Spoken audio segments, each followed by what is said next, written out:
Hey everybody, John Skiba here from the Consumer Warrior YouTube channel. And in this video, I'm going to give you a strategy for dealing with a debt collection lawsuit that I don't give out that often. I call this the do nothing approach to dealing with your debt collection lawsuit. But if this is your first time here to my YouTube channel, please click subscribe, check on that little bell.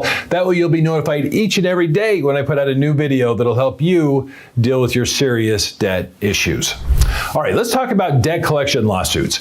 If you have been served by a debt collector with a debt collection lawsuit, you may have seen in some of my other videos, you have a very limited amount of time to file a written document called an answer.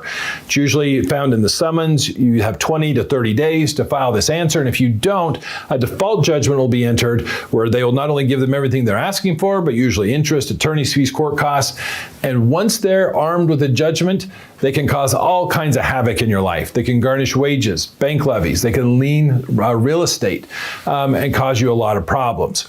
However, there are very few instances where I have talked to people who have come to my law practice here in Arizona, where I give them what I call the fourth option. The first three options are you can fight the debt collection lawsuit, you can settle it, you can file bankruptcy, but in rare instances, we'll call it the pinky option. The pinky option is that you can do nothing. And the reason why I say in very limited circumstances you can do nothing, because there are those people who are truly what we call judgment proof. Being judgment proof means that even if the debt collector gets a judgment against you, they can damage your credit, they can be annoying, but they can't really do anything to you.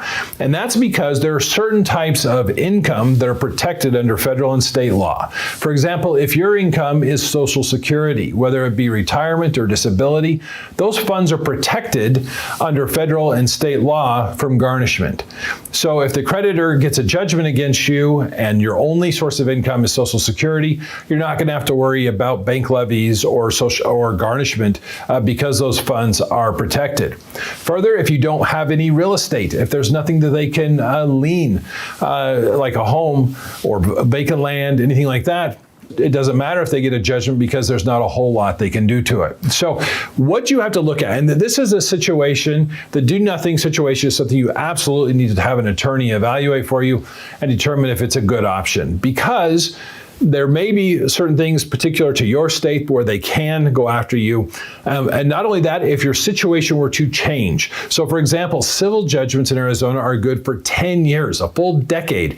And not only that, they can renew them every 10 years until the day you die.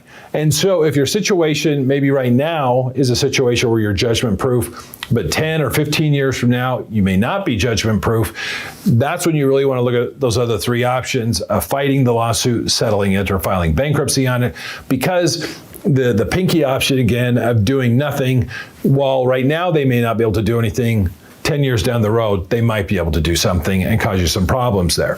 So you really want to talk to someone who knows the exemption laws in your state and where you can be full disclosure as far as assets and your current situation and what you think your situation will be like in the future when it comes to collectability.